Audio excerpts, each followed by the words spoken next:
Hello, and welcome to America's Eats podcast, where we talk about the foods you know, but may not know much about. I'm your host, Daryl Bishop. Each week we'll cover a new and important part of the American fabric of food and drink, and how it won its way onto our table and into our hearts. Is there anything more American than apple pie? Well, yes, in fact there is. Pumpkin pie. It's an essential part of many American Thanksgiving traditions. But just how did this cheery orange custard earn its place at America's table? Stick around. Pumpkins are native to the Americas and were domesticated about 5,000 years ago.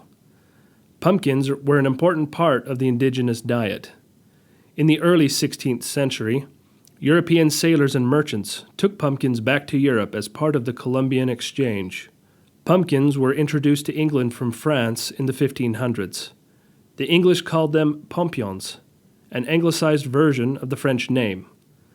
The orange gourd was likely given the name pumpkin by English colonists in North America, a name that is likely a mixture of French and Anglo-Saxon English.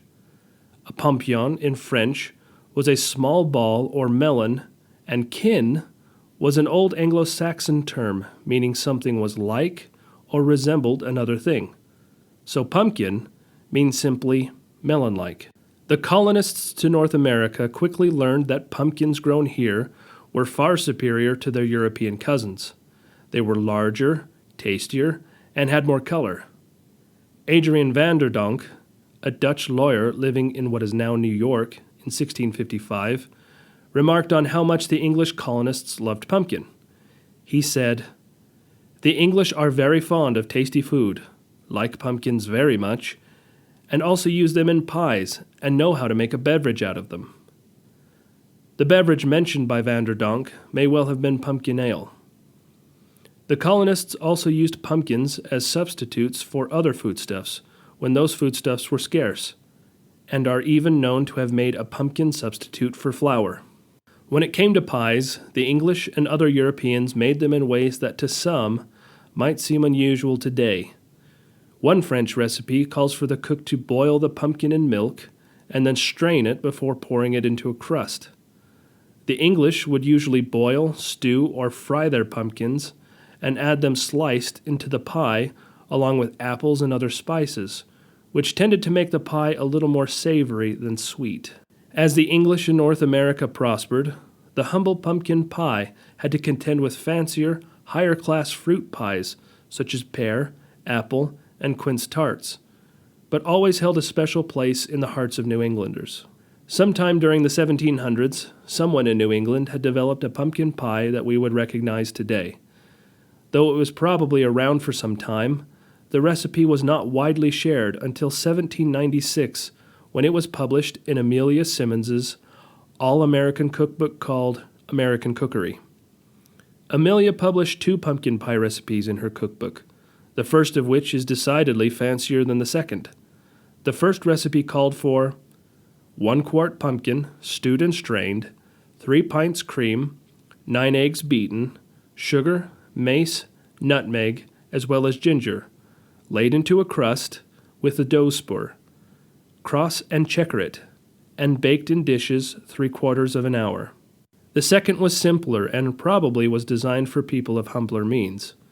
Instead of sugar, this recipe called for molasses and no fancy lattice work on top. Pumpkin pie remained a New England culinary icon until the outbreak of the Civil War.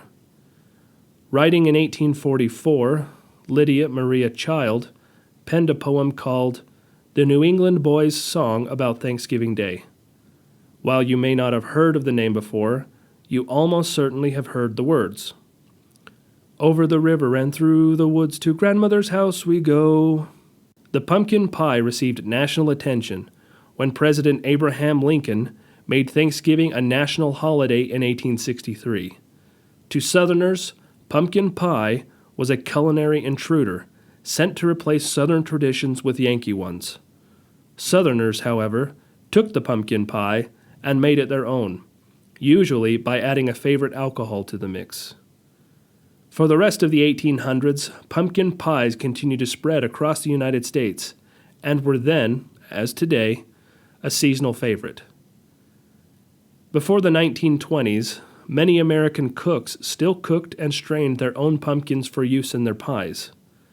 Then in 1929, Libby's, an American canning company, introduced their own line of canned pumpkin and changed pumpkin pie forever. What did they do? They printed a simple pumpkin pie recipe on the label. Now, American cooks could use a recipe that would have a deliciously smooth pumpkin pie ready to eat within an hour. Soon, Libby's pumpkin pie recipe became the gold standard for the look and flavor of pumpkin pie. Today, thanks to globalization, pumpkin pie is more popular than ever. It has grown from a poor colonist's food staple to a symbol of American Thanksgiving tradition that will likely endure for centuries to come. And yes, you can still find the original 1929 recipe on the label of a can of Libby's pumpkin pie filling.